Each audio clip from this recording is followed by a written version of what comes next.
Buenas tardes, buenos días mis hermanos, el Señor me les bendiga.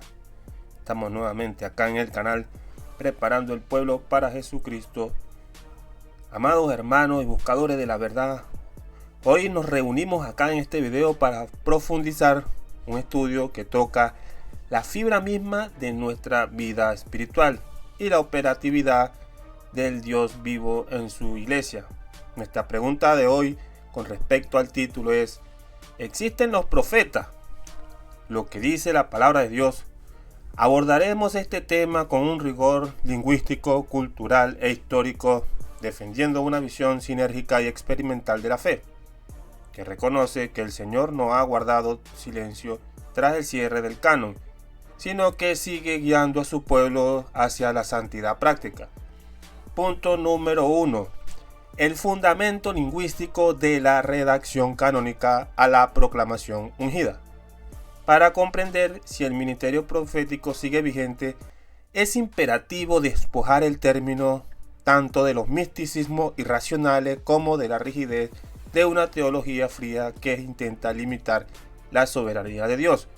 En el griego bíblico, el profetes es esencialmente aquel que habla en lugar de otro.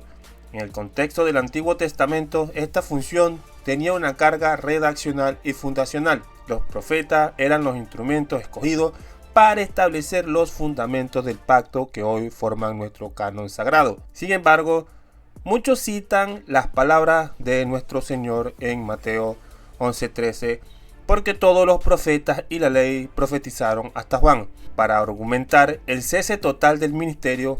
Pero si analizamos esto bajo una perspectiva de totalidad bíblica, entendemos que Cristo no estaba decretando el fin de la comunicación divina, sino el cierre de un periodo histórico de revelación canónica. Los profetas hasta Juan eran aquellos encargados de anunciar la llegada del Mesías y de redactar las escrituras. Una vez que la palabra se hizo carne y el canon se completó, la autoridad final pasó a residir en la palabra escrita, la cual es el juez de todo credo y opinión humana. Por lo tanto, el ministerio profético actual no añade doctrina nueva, sino que se liga intrínsecamente a la proclamación del mensaje ya revelado, bajo la dirección directa del Espíritu Santo. Punto número 2. Refutando la frialdad del cesacionismo desde la sinergia de la gracia. Aquellos que afirman que los profetas ya no existen suelen estar anclados en una teología de decretos inescrutables que ve la obra de Dios como algo estático. Desde la tradición de santidad y la perspectiva welleriana, entendemos que el Espíritu Santo no es un agente del pasado, sino una dinámica viva. Si creemos en la gracia preveniente, esa energía moral que Dios otorga a toda la humanidad para restaurar el libre albedrío y permite que el hombre responda al evangelio, es lógico que Dios siga proveyendo los medios para guiar esa respuesta. Negar al profeta hoy, basándose en que ya tenemos la Biblia, es confundir el instrumento escrito con el ministerio vivo que aplica esa palabra al corazón. Los ministerios de Efesios 4:11 no fueron dados como adornos temporales, sino para la edificación del cuerpo de Cristo, hasta que alcancemos la perfección en amor. En esta visión de fe, el ministerio profético vigente es aquel que redarguye, consuela y exhorta, rompiendo la frialdad de los sistemas abstractos para traer el calor del amor de Dios a las almas hambrientas, y no dejarle toda la carga al pastor, por supuesto. El profeta en la era de la iglesia es un canal de gracia capacitadora que llama al hombre a su responsabilidad moral frente a un Dios que es amor puro. Punto número 3. El modelo de Antioquía, el proceder de Dios en el mundo. La iglesia de Antioquía nos ofrece el modelo histórico y bíblico perfecto de cómo funcionaba este ministerio en la era cristiana. En Hechos 13, del 1 al 3, leemos que en aquella comunidad habían profetas y maestros. No eran figuras aisladas buscando fama, sino líderes integrados en una comunidad misionera. Historiadores y la misma escritura nos muestran a figuras como Ágabo, de Hechos 11:28, cuya profecía no traía nueva salvación, pues Cristo es el único salvador y fundamento, sino una guía práctica para el servicio y la supervivencia de los hermanos ante una crisis. Este proceder de Dios en el mundo no puede ser negado por una lógica humana ilimitada. En Antioquía, el Espíritu Santo hablaba y dirigía, no para contradecir la palabra, sino para aplicarla con urgencia evangelística. Esta es la diferencia crucial. ¿Cómo debemos mantener? El profeta del Antiguo Testamento redactaba la Biblia. El profeta hoy, bajo esta visión de santidad bíblica, proclama y aplica la Biblia bajo la unción del Espíritu para que la fe sea activada en amor. Quienes tachan esto de fanatismo a menudo sufren de un provincialismo teológico que olvida que Dios es un gobernante dinámico y no un decreto frío. Punto número 4.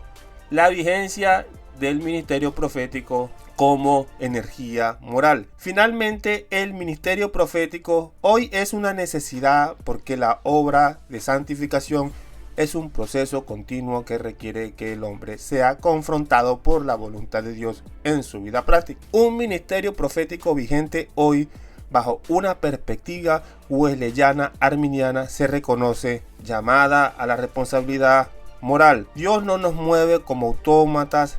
Su espíritu fortalece nuestra voluntad para que nosotros decidamos obedecer. Rompe el fatalismo teológico. Frente a quien dice que el pecado es inevitable, el mensaje profético proclama que la gracia de Dios es una energía moral capaz de darnos la victoria presente sobre la corrupción. Mantiene la urgencia del amor. El profeta hoy despierta a la iglesia de su letargo, recordándole que la santidad no es una posición legalista, sino el amor perfecto hacia Dios y el prójimo. Y cabe destacar que no son los típicos profetas que se la pasan declarando palabras que no tienen nada que ver con la edificación del pueblo ni con la proclamación del mensaje, sino que estos profetas bíblicos son aquellos que también consuelan, exhortan a la iglesia en su contexto de convivencia con los hermanos. No permitan que la austeridad de sistemas que priorizan la lógica sobre la vida del espíritu les robe el fuego del evangelio. El Señor sigue operando en su iglesia para que perfeccionemos en santidad o perfeccionarnos en santidad. En nuestra próxima reunión profundizaremos específicamente en la iglesia de Antioquía y su contexto histórico. Analizaremos cómo funcionaba para la época según la Biblia y los historiadores de aquel entonces, para comprender mejor el proceder de Dios en el mundo y no negar su obra dinámica entre nosotros.